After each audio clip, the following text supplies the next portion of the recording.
पंढरपूर पासून अवघ्या 15 मिनिटांच्या अंतरावर पंढरपूर करकंब रस्त्यावर धोत्रेज ग्रँड प्रायव्हेट लिमिटेड घेऊन आले आहेत पंचतारांकित सुविधांनी युक्त हॉटेल ग्रँड। तसेच पुण्या मुंबईच्या धर्तीवर सर्व सुविधांनी युक्त hotel Shriyash restaurant, veg non veg permit room bar, प्रशिक्षित कुक व होस्टिंग सेवा हॉटेल ग्रँड मध्ये उपलब्ध आहेत। 50 एसी रूम्स, 3500 स्क्वेअर फूट फुटाचा सुसज्ज बक्वेट हॉल, भव्य एसी सूट्स, टेरेस गार्डन, भव्य लॉन आणि चेंजिंग रूम सहित स्विमिंग टँक, प्रशस्त पार्किंगची सुविधा। पंढरपूर नजीक असलेल्या हॉटेल ग्रँड या सुसज्ज आणि पंचतारांकित सुविधांनी युक्त hotel grand, hotel Shriyas restaurant, veg non veg permit room बार, पंढरपूर करकंब रोड। संपर्क 02186 24 22 45।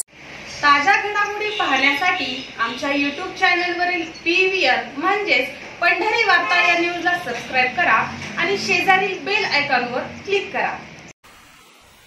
नमस्कार, आता आपण आहोत पंढरपूर तालुक्यातील करकंब नजीक असलेल्या हॉटेल ग्रँड येथे। या ठिकाणी विठ्ठल परिवारातील विविध नेते तसेच राष्ट्रवादी काँग्रेस शरदचंद्र पवार पक्षाचे विविध पदाधिकारी, त्याचबरोबर शिवसेना शिंदे गटाचे पदाधिकारी आणि पंढरपूर तालुक्यातील विठ्ठल परिवारातील नेते हे एकत्रितरित्या बैठकीसाठी उपस्थित राहिलेले आहेत। खरं तर ही बैठक पंढरपूर तालुक्याच्या राजकारणाला पुन्हा एकदा कलाटणी देणारी ठरू शकते असं म्हटलं जातं। नगरपालिका निवडणुकीचा बिगुल वाजलेला आणि नगरपालिका निवडणुकीमध्ये एकत्रित विठ्ठल परिवार म्हणून पुढे जाणार की महाविकास आघाडी मनसे हे आपले उमेदवार मैदानात उतरवणार, भगीरथ भालके, कल्याणराव काळे, युवराज पाटील, गणेश पाटील हे एकत्रित एक स्वतंत्र आघाडी स्थापन करणार अशी एक उत्सुकता या ठिकाणी लागून राहिलेल्याचं दिसून आलं होतं। खरं तर मागील 30-40 वर्षाचा इतिहास पाहिला तर पंढरपूर तालुक्यात पंढरपूर नगरपालिका असो, अगर पंढरपूर तालुका जिल्हा परिषद पंचायत समितीच्या निवडणुका असो, या निवडणुकांमध्ये विठ्ठल परिवार आणि पांडुरंग परिवार अशाच पद्धतीनं दोन गावगाड्यातील 2 गट मैदानात उतरत असल्याचं दिसून आलेलं होतं। याच्याशी संलग्न जोडले गेलेले जे शेतकरी आहेत, सर्वसामान्य मतदार आहेत, कर्मचारी आहेत आणि त्याचबरोबर गावगाड्यातील सर्वसामान्य नागरिक आहेत, हे या 2 परिवारातच राजकीय दृष्ट्या विभागले गेले आहेत। 25 ते 50 वर्षाचा इतिहासातील प्रत्येक निवडणुकीचा जर लेखाजोखा घेतला तर आपल्याला दिसून येईल।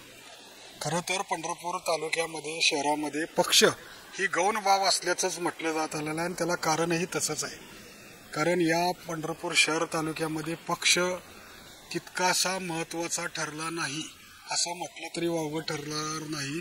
तो सद्यस्थितीमध्ये पंढरपूर नगरपालिकेच्या निवडणुकीसाठी ज्या काही पद्धतीने मोर्चे बांधणी विरोधकांकडून केली जात आहे, शेवटचा जो निर्णायक बैठक आज होत आहे त्याचा निर्णय काय होणार याकडे सर्वांचं लक्ष लागलेलं आहे।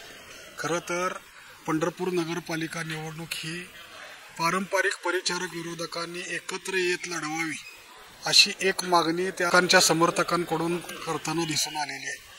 पंढरपूर नगरपालिकेवर मागील 35 वर्षापासून परिचारक गटाची सत्ता राहिलेली आहे।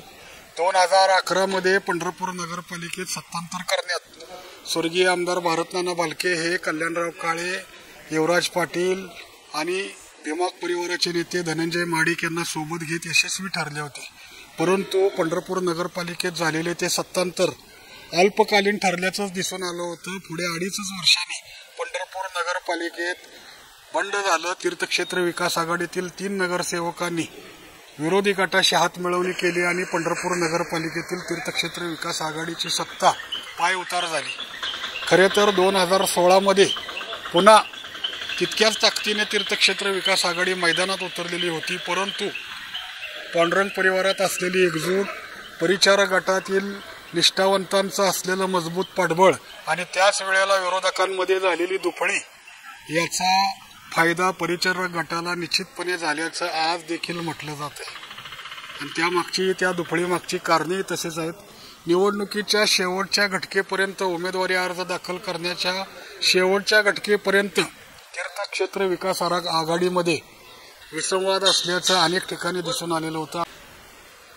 मागील 35 वर्षापासून पंढरपूर नगरपालिकेवर परिचारक गटाचे वर्चस्व राहिलेलं आहे। पंढरपूर शहरामध्ये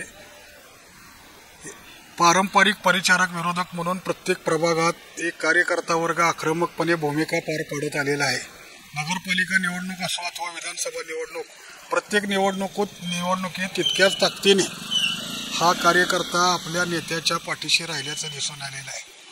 खरं तर 2016 नंतर जवळपास 9 वर्षांनी आता पंढरपूर नगरपालिकेची निवडणूक होत आहे आणि नेत्यांसाठी कष्ट घेतलेल्या कार्यकर्त्यांना बळ देण्याचं काम आता या निवडणुकीच्या माध्यमातून या नेते मंडळींना करावं लागणार आहे.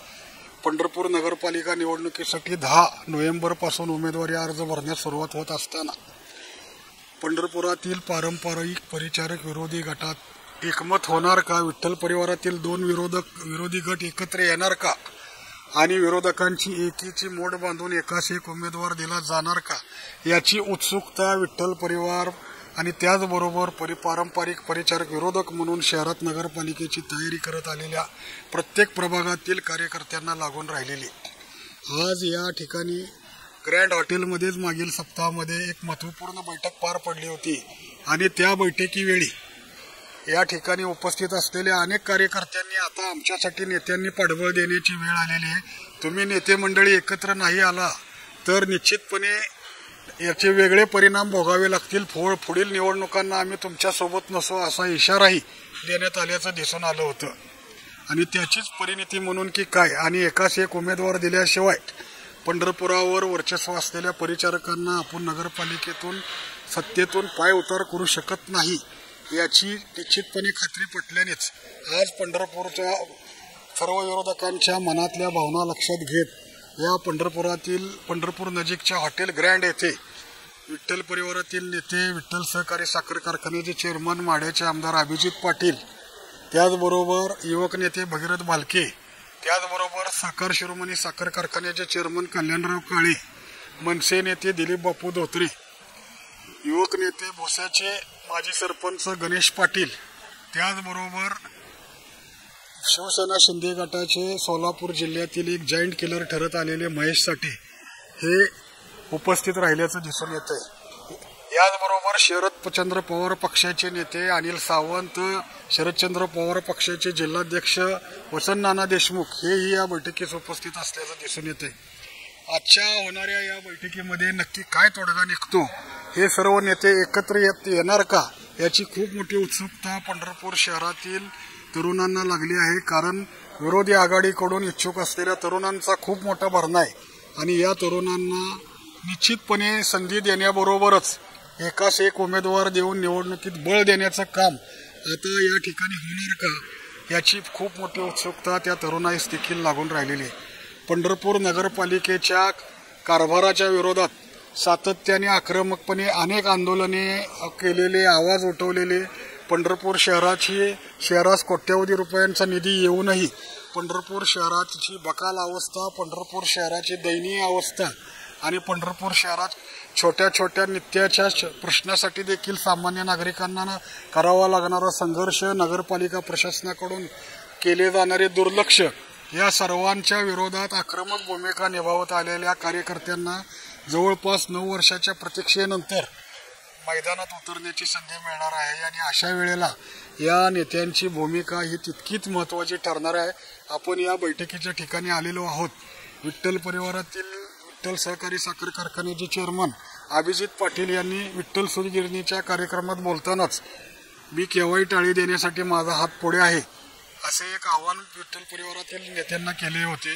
तर नुकतेच सहकार शिरोमणी साखर कारखान्याचे चेअरमन कल्याणराव काळे यांनी देखील योग्य प्रस्ताव आला तर आमदार अभिजित पाटील यांच्यासोबत देखील आम्ही जाण्यास तयार आहोत अशी ही एक प्रकारे तयारी दर्शवली होती. तर दुसरीकडे युवक नेते भगीरथ भालके काय भूमिका घेतात हे कालपर्यंत तरी गुलदस्त्यातच होते, परंतु आज ते या बैठकीत उपस्थित राहिलेले आहेत. पंढरपूर नगरपालिकेच्या नगराध्यक्षपदासाठी डॉक्टर प्रणिता भालके यांच्या नावाची शहरात जोरदार चर्चा आहे. त्या उमेदवारीच्या दावेदार मानल्या जात आहेत विरोधी आघाडीकडून. त्याचबरोबर माजी नगराध्यक्षा साधना भोसले आणि पंढरपूर नगरपालिकेच्या विरोधात सातत्याने आक्रमक संघर्ष करीत आलेले मनसे नेते दिलीप बापू धोत्रे यांच्या सुविद्य पत्नी माधुरी धोत्रे यांच्या देखील नावाची प्रबळ दावेदार म्हणून चर्चा सुरू आहे. अशा वेळेला या विरोधी आघाडीकडून नक्की कोणाला उमेदवारीची संधी दिली जाते हे पाहणं जितकं महत्त्वाचं ठरणार आहे तितकंच महत्त्वाचं या विरोधी आघाडीत आज एकजूट होणार का हे सर्व विरोधी आघाडी म्हणून एकत्र येणार का, विठ्ठल परिवार या माध्यमातून एकत्र येणार का आणि पंढरपूर नगरपालिकेत एकाच एक उमेदवार देण्यात हे सर्व नेते यशस्वी ठरणार का याची खूप मोठी उत्सुकता ही जशी पंढरपूर शहरातील सर्वसामान्य नागरिकांना लागली आहे तशीच पंढरपूर शहराच्या समस्या प्रश्न यासाठी आक्रमकपणे आपली भूमिका मांडत आलेल्या नवतरुणांना देखील लागलेली आहे. धन्यवाद. मी राजकुमार Shahapurkar, Pandhari Varta news network, cameraman Mangesh क्षीरसागरसह पंढरपूर.